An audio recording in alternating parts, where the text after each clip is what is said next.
Good morning friends, मैं मंजीत कुमार, आप देख रहे हैं जैक्समून नेटवर्क इंडिया। साथियों, आज आपको मैं बताना चाहूँगा कि अगर आप लोग जीवन में आगे बढ़ना चाहते हैं, लाइफ में राजनीतिक जीवन में आना चाहते हैं और राजनीतिक करना चाहते हैं, तो आज मैं आपको एक ऐसे शख्सियत से मुलाकात कराना चाहता हूँ जो कि सिवान की धरती पे इन्होंने अपना एक बड़ा काम किया है, बड़ा नाम किया है। बता दें आपको कि बड़हरिया के पूर्व विधायक श्री श्याम बहादुर सिंह जी आज हमारे शो में आए हैं और ख़ास मुलाकात करने वाले हैं आप सभी से, और आप सभी से बात करेंगे। चलिए बात करते हैं। सबसे पहले सर, स्वागत है हमारे चैनल पे जैक्समून नेटवर्क इंडिया। सर, ये जो शो चल रहा है, ये जो मेरा चैनल है, इसमें हम लोग जो युवा लोग हैं, जीवन में आगे बढ़ना चाहते हैं और किसी भी क्षेत्र में, आप राजनीतिक दुनिया में हैं, पॉलिटिक्स क्षेत्र में हैं, राजनेता हैं, नेता हैं, विधायक रह चुके हैं, एमएलए रह चुके हैं और सामाजिक चीज़ों पे हमेशा काम करते रहे। तो मुझे लगता है कि आपके बातों से, आपके विचारों से और कोई युवा अमल करता है तो जीवन में आगे बढ़ सकता है और जीवन की लड़ाई आगे लड़ सकते हैं।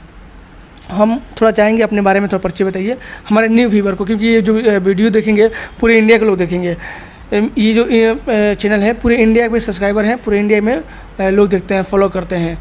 तो बिहार के लोग तो देखेंगे ही, यूपी के लोग, यहाँ तक महाराष्ट्र के लोग, दिल्ली के लोग, गुजरात के लोग, हर तरह के लोग यहाँ देखने को, क्योंकि वीडियो पूरा ये जाएगा हर जगह के लोग। तो हम ये चाहते हैं कि जो युवा राजनीतिक जीवन में आना चाहता है उनके लिए क्या संदेश देना चाहते हैं। और पहले थोड़ा अपने परिचय बताइए सर। हम श्याम बहादुर सिंह, पूर्व विधायक बड़हरिया, घर तरवारा, सिवान। देखिए साथियों, बताता हूँ, मेरा तात्पर्य ये था कि जैसे कि जो बहुत सारे नए व्यूवर होंगे, कहने का मतलब ये है कि मैं सर का परिचय जानता हूँ और आलो भी जानते हैं, लेकिन हम सर के ज़माने इसलिए बोले ताकि आप लोग ऐसे सर से बहुत कुछ सीख सकते हैं। जो सर हैं, इनका जो पहचान है, जो शख्सियत है, पूरे बिहार में एक बड़ा पैदान पे नाम रखता है। आपको बता दें कि आप इनसे, इनकी बातों से, इनके विचारों से बहुत कुछ सीख सकते हैं। ये वही शख्स हैं जो बिहार के जो वर्तमान में, प्रेजेंट में माननीय श्री नीतीश कुमार जी मुख्यमंत्री हैं, उनको मुख्यमंत्री बनाने का हक इनको भी जाता है। ये वही शख्सियत हैं जो नंगे पाँव चलकर उनके लिए यहाँ से लोग इकट्ठा करके पटना के गांधी मैदान में नंगे पाँव तक पहुँचे थे अम्बेडकर गाड़ी में। ये हकीकत है, ये बड़ी बात है। तो इतनी में इसमें से चाहिए सर।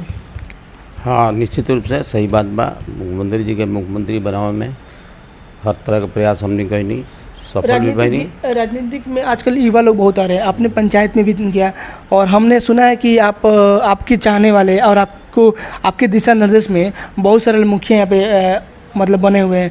जैसे 2-3 लोगों का नाम बताता हूँ। एक कमलेश मुखिया हैं, आपको इंस्पायर मानते हैं। एक है इधर सुरवाला में है, विनोद सिंह जी हैं, ये भी आपको हैं। आपके खुद एक बेटा मुखिया के तौर पे भी हैं सरोल में। तो ये और भी बहुत सारे लोग हैं जो कि आपको इंस्पायर मानते हैं और कहते हैं कि नहीं, उनके जज्बों को हम लोग सलाम करते हैं, उनके विचारों को सलाम करते हैं और उन्होंने चीज़ों को संभाल कर रखा है और समाज में एक बड़ा काम किया है और कहीं ना कहीं आप एक चीज़ों को संभालते हैं। सबसे पहले तो यही कहे कि बहुत कम उम्र से राजनीति शुरू कैनी, लगभग 15 साल उम्र हुई हमने के, तब से मैंने नेता लोग के पीछे पीछे घूमत सीखत।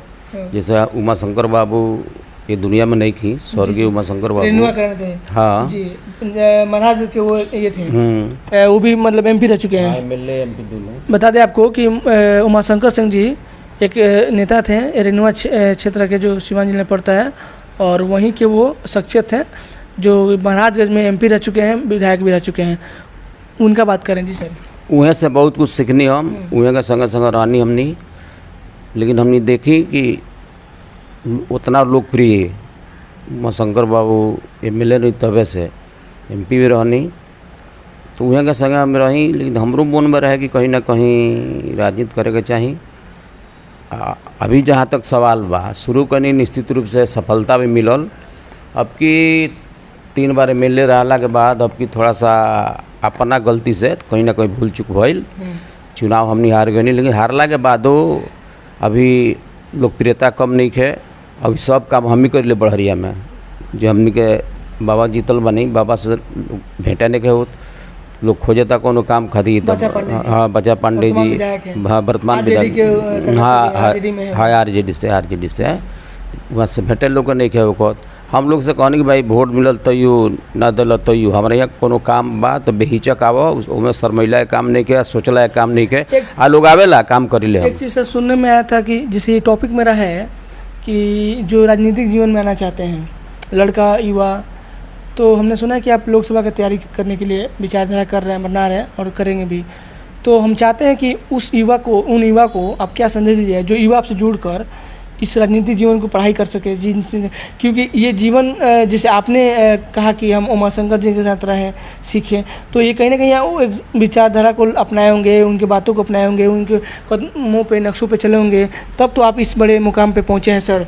तो कहीं ना कहीं सर जो इंसान आप आगे फ्यूचर में विधायक, MP या जो भी लड़ाई लड़ना चाहता है आपसे सीख सकता है, रूबरू हो सकता है। हाँ, निश्चित रूप से नौजवान साथी लोग से कहे, नौजवान बाबू लोग से कहे, नौजवान भाई लोग से कहे कि कहीं ना कहीं अगर राजनीति करे के बा, इच्छा बा, कोनो काम मन से करे के चाहिए, मन लगाए करे के चाहिए। जवना क्षेत्र हो, पढ़ाई के मामला होके, बिजनेस के मामला होके, राजनीति एगो अलग खेती बा, अलग पेशा बा, में जितने मेहनत कल जाई उतने ओकर लाभ मिली। तो नौजवान साथी लोग अगर चाहता तो निश्चित रूप से हमनी के कांटेक्ट में रहो, निश्चित रूप से कहीं ना कहीं मुलाकात होत रहो। हमनी के लगे जौन बुद्धि बा ओकरा के हमनी बाँटब, हमनी बताएब कि बाबू हे रास्ता पर चलो। सिवान सिटी में अभी नगर चेयरमैन का यानी कि नगर सभापति का चुनाव होने के लिए तैयारी चल रही है, तो उसमें भी कुछ अपना विचार देंगे युवाओं के लिए? नहीं, बात नहीं चलता, समय आवे दी, अभी उम्मीदवार के होता, कितना कैंडिडेट होता रहे, वो में सिलेक्शन कर जाई। सिलेक्शन मतलब जो युवा लोग चुनाव लड़ रहे हैं उनको क्या संदेश देना चाहते हैं? हाँ, निश्चित रूप से युवा लोग को कहे टॉपिक क्या, मतलब क्या उनको एक टिप देना चाहते हैं कि मतलब एक नहीं होता है कि एक जानकारी उपलब्ध कराना कि आप जीवन में कहीं लड़ाई लड़ रहे हैं तो जनता को कैसे आप उनको विचारों को अपनाएं, कैसे उनकी बातों को अमल करें, किस तरह का राजनीतिक जीवन जीना चाहिए, अपने कामों को, कर्तव्यों को कैसे पालन करना चाहिए, क्योंकि मुखिया, सरपंच, BDC लोग भी इस तरह से आपको फॉलो करते हैं। तो इस तरह से युवा के ज़्यादा लोग चुनाव लड़ रहे हैं, तो उनके लिए क्या संदेश देंगे? हम तो नौजवान साथी लोग से कहे निश्चित रूप से कि यही उम्मीदवार आवे से बढ़िया चुन के, जगह बात व्यवहार जो राजनीति से जुड़ल होके, हाव स्वभाव अगर पसंद पड़े तो वैसा आदमी के चुने के चाहिए। उनमें कोनो दिक्कत बा, कोनो प्रॉब्लम बा तो ये सब ना होके चाहिए नौजवान आदमी के। और कोई राजनीतिक जीवन में आगे बढ़ना चाहता है तो आप उनको सपोर्ट कर सकते हैं। हाँ, बिल्कुल। जैसे उनको मोटिवेशन से, उनके विचारों से, यहाँ तक कि उनको कुछ अमल करके। हमार विचार अगर उनका पसंद बा या आगे बढ़े के चाहता तो निश्चित रूप से हमार प्रोत्साहन में रही, निश्चित रूप से उनका आगे बढ़ावे खातिर हम हर संभव प्रयास करें। चूँकि ये सब बाँटे वाला चीज़ है, पेटी में धरे वाला चीज़ नहीं कि एकरा के जितने बाँटल जाई, जितने लोग सीखी काम धाम अच्छा चीज़ बा, जवना क्षेत्र में बढ़े के बा सब क्षेत्र में काम करे के चाहिए।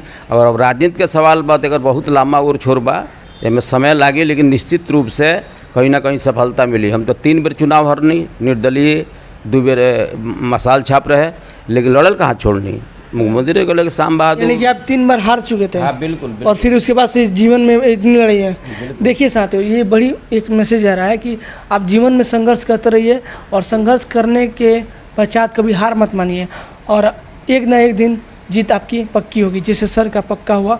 और आज इस दौर पे हैं कि इनका नाम पूरे बिहार में चर्चा चलता है कि श्याम बहादुर जी सिवान के एक नेता हैं जो कि मुख्यमंत्री को जिताने में और अहम भूमिका रखते हैं और मुख्यमंत्री बनाने में अहम भूमिका निभाई इन्होंने। हाँ, सही बात है, सही बात है। सबका सहयोग से भाई हमरो सहयोग रहे। धन्यवाद।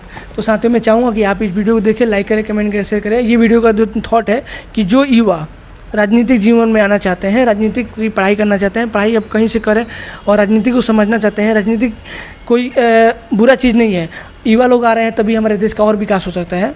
तो हम चाहेंगे कि आप लोग आएँ और इन शख्सियत से, जैसे इन सर से आप मिल सकते हैं। इनका नाम जो है कि माननीय श्री श्याम बहादुर सिंह जी, जो कि पूर्व विधायक हैं बड़ौरिया के। और विधायक पूर्व के अलग बात है, इन्होंने एक बड़ा काम किया है। आपको बता दें कि सिवान की धरती पे एक प्रत्याशी हैं श्री रईस खान जी, जो कि पहले बिजनेसमैन के तौर पे सम्मिलित थे। उन्होंने लड़ाई लड़ा था, MLC पद का चुनाव लड़ा था और पहली बार में सेकेंड टर्म में आना एक बड़ा शख्सियत है, बहुत बड़ा एक नाम है, क्योंकि पूरे बिहार में उनका भी नाम हो गया है कि भाई रईस खान पहली बार लड़े और दूसरी मरतबा मतलब दूसरी सीट उनको लेकर आए। ये बहुत बड़ी बात है, क्योंकि सिवान में बीजेपी की सीट था, बीजेपी का मतलब सरकार है पूरे बिहार में, सॉरी इंडिया में, लेकिन बीजेपी का सीट तीसरा नंबर पे आ गया। तो ये कहीं ना कहीं बात है, और उसका श्रेय कहीं ना कहीं ये जो शख्सियत है श्री श्याम बहादुर जी का जाता है, क्योंकि हर एक पहर पे, हर एक पहलू पे खड़ा रहे श्री रईस खान जी के साथ रहे। ये बात सही है सर? हाँ सही बात है। तो कुछ लोग कहते हैं कि आपके वजह से मतलब इतने बड़े शख्सियत जो आज लॉयल ज़िंदगी जी रहे हैं रईस खान जी, एक मतलब उनका भी जो विचारधारा है बदल गया है, समाज के प्रति अच्छा है और समाज के लिए बड़ा काम कर रहे हैं वो भी, तो आप ही के विचारधारा से वो अपनाए हैं और आपको बड़े भैया बोलते हैं वो। बहुत बदलाव भइल। पहले रईस भाई का रहलन ना रहलन से हमरा कोनो लेना देना नहीं है, लेकिन अब बहुत बदलाव भइल उनका में, बहुत अब सब लोग से मिलल जुलल व्यवहार, यानी कि आप विचारों को अपनाएं अपना। हाँ बहुत अच्छा। मतलब मेरा तात्पर्य ये है कि ये जो शख्सियत, अगर आप लोग जुड़ना चाहते हैं किसी भी टॉपिक पे, जैसे जीवन में आगे बढ़ना चाहते हैं राजनीति में, तो इनसे जुड़कर आप सलाह ले सकते हैं। तो आप देखिए खुद सामने ही कि इन्होंने लड़ाई लड़ाया और जो इनसे इंस्पायर हुआ, हम पर्सनली बता दें आपको कि पर्सनली जो इनके टच में रहा मुखिया पद में, और हम लोग उनसे मिले भी हैं, इंटरव्यू भी लिए हैं, और वो इंसान कहीं ना कहीं अपने ओहदे पे पहुंचा है और जीवन में आगे बढ़ चुका है। तो आप कहीं भी लड़ाई लड़िए जीवन में, आप एक बार राजनीतिक जीवन में आना चाहते हैं तो एक बार संपर्क कर सकते हैं और इस तरह से आप आगे बढ़ सकते हैं। धन्यवाद।